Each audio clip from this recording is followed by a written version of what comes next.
Let's dive right into this explainer and deconstruct the absolutely incredible engineering behind Theo Jansen's wind-powered walking machines. We're going to trace their mechanics all the way from the sandy beaches of the Netherlands right up to extreme space exploration. For over 30 decades now, these massive skeletal structures, known as strandbeests, have been roaming the Dutch shorelines. So today, we're unpacking exactly how they work, and get this, they do it without a single motor or electronic board in sight. To get a grip on how they work, we're going to follow a bottom-up assembly plan. First, we'll look at the kinematics of Jansen linkages, then pneumatic energy and muscles, followed by mechanical sensors. After that, we'll dive into pneumatic logic and brains, and finally wrap up with extreme applications. It's hard to overstate just how massive these machines really are. And the craziest part? They're built entirely out of everyday PVC tubes, zip ties, and recycled plastic. Actually, early on, Jansen just used standard tape, but he quickly realized the harsh coastal elements demanded something a whole lot stronger, which led to the great zip tie evolution. Yet, despite being cobbled together from what is essentially hardware store debris, these beasts are fully capable of surviving and moving autonomously on the shoreline, constantly battling sand, water, and wind. So, let's kick things off with part 1, kinematics of Jansen linkages, which is really the foundation of their movement. You might be wondering, how on earth does a machine with 0 wheels, 0 axles, and 0 electric motors actually manage to walk? Well, the secret lies in a brilliant 1 degree of freedom planar linkage. It's an 11-bar system, and the whole thing is driven by just a single rotating crank. As that crank turns, it forces the lower foot pivot to trace a very specific closed, flattened D shape in the air. Now, why is that flattened D shape so absolutely crucial? Because the flat bottom of the D gives the machine a super stable ground contact phase. That means the beast's weight is supported evenly while it pushes forward. Then, the curved top of the D provides a fast aerial return, whipping the foot back up and getting it ready for the next step. But of course, a single leg on its own is just going to tip over, right? To solve this, multiple pairs of these legs are connected to a central crankshaft. But here's the genius part. They are set out of phase by exactly 120 degrees. By staggering the legs like this, the mechanism guarantees that multiple feet are always planted on the ground at any given moment. This setup results in a remarkably smooth transfer of force. It completely eliminates that jerky up and down bouncing you'd normally expect from a walking robot, creating a fluid, almost organic motion that looks incredibly lifelike. Now, the precise link proportions that make this motion possible are actually known as the 13 holy numbers. Jansen discovered these way back in 1990. And he didn't just stumble upon them or guess the links. He wrote a computer program using an evolutionary algorithm. He started with about 1,500 different random combinations and simulated them day and night for months. The goal? To select for the absolute flattest possible footpath. These 13 numbers are effectively the genetic code of the strandbeest. They ensure that no matter how big you scale the leg, the perfect geometry of that walking path remains perfectly intact. Moving right along to part 2, pneumatic energy and muscles, which act as the power system. A survival machine really can't rely on the wind alone. I mean, if the wind stops, a stranded machine is a dead machine. To get around this, the structure features what Jansen calls wind stomachs. These stomachs function basically like pneumatic capacitors. They are quite literally banks of recycled 1.5-liter plastic bottles. When the wind is blowing, small wind-driven sails power tiny bicycle-like pumps. These pumps slowly pack the bottles with high-pressure air, bringing them up to around 85 psi. Fun fact, they've even been known to explode if they accidentally hit 10 bars of pressure. But this system gives the machine a literal, physical reserve of potential energy to tap into when the air goes still. So how does it use that stored air? It releases that potential energy into mechanical muscles. Now, functionally, a muscle is just an object that changes length on command, right?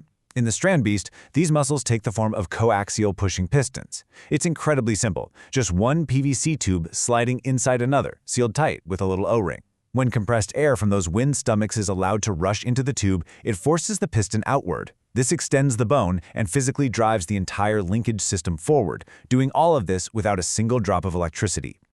That brings us to part 3, mechanical sensors, or what we can think of as the nervous system. You see, survival on a beach requires serious spatial awareness. If a strandbeest wanders into the ocean, it sinks and it dies. To avoid that fate, the machine has evolved 2 brilliant mechanical sensors. First, there's the nose feeler. This feeler lightly drags along the ground. If it hits fluffy, dry sand, nothing happens.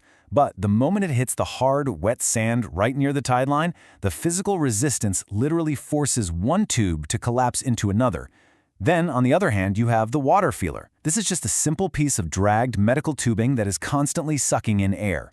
but the exact second it slips into the ocean, it swallows water instead, creating massive resistance and instantly choking off its own internal airflow.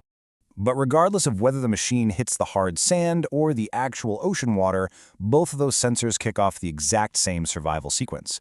It's a fascinating step-by-step progression. First, a blockage in airflow instantly creates a pressure differential in the system. That sudden pressure drop acts as a literal mechanical distress signal. It triggers a specialized ski pole mechanism that forcefully drives a stake into the ground. That anchor then physically propels the massive machine away from the water, heaving it backward toward the safety of the dry dunes. All of this brings us to part 4, pneumatic logic and brains, where information actually gets processed. Because processing all those different pressure signals requires actual computation. So how does plastic do that? Through tube balloon logic, which acts exactly like individual mechanical nerve cells. Picture this. When an internal balloon gets inflated by a pressure signal from the sensors, it physically expands and kinks a flexible straw that runs right past it. That kink perfectly blocks the airflow. But when the balloon deflates, the straw unkinks and air flows freely again. This simple little action acts precisely like an electronic NOT, NAND, or NOR gate. It literally allows the machine to invert signals and make complex binary if this then that decisions using nothing more than a balloon and a straw. And when you start chaining these pneumatic valves together, the complexity scales up incredibly fast.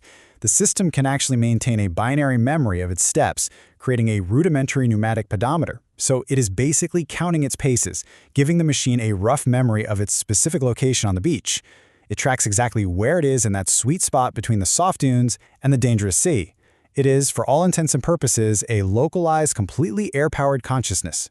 Which perfectly sets up our final section, part 5, extreme applications, taking these concepts way beyond the beach. So you might be asking yourself, why does all this beautiful beach art actually matter to the modern engineering world? Well, it's a total game changer. That exact same fluidic logic we just talked about is allowing researchers right now to build highly durable, incredibly low-cost controllers for soft robots. Because there are no fragile microchips involved, a logic device can be built for under 50 cents. It can cycle at lightning-fast rates like 15 Hz and withstand 200 kilopascals of pressure. It completely frees soft robots from their traditional reliance on rigid, easily broken electronic components. This zero electronics approach has basically triggered a massive wave of innovation. For example, we're now seeing fluidic logic oscillators powering vibrating sieves for sustainable agriculture. They're being used to sort materials like sugar and rice without any of the electrical hazards you'd normally worry about. We're also seeing biodegradable, self-growing soft robots inspired by plant roots that use intricate structural logic to literally navigate through soil. And maybe the wildest application? NASA is actively looking at thermomechanical energy storage and mechanical logic for a future Venus rover concept. Since the extreme surface temperatures on Venus would instantly melt traditional electronics and batteries, NASA envisions using this kind of mechanical logic in winding bimetallic springs to power rovers in deep space. When we look at these brilliant mechanisms, stretching all the way from a breezy beach in the Netherlands to the extreme, scorching surface of Venus, we really have to ask ourselves a profound question. What if the wind, the sand, and the discarded plastics aren't just the environment we operate in, but the actual, foundational blueprints for the sustainable, autonomous machines of our future? It completely redefines what we consider a robot to be. Thanks for joining me on this explainer, and I hope it completely changes how you look at the mechanics of the world around you.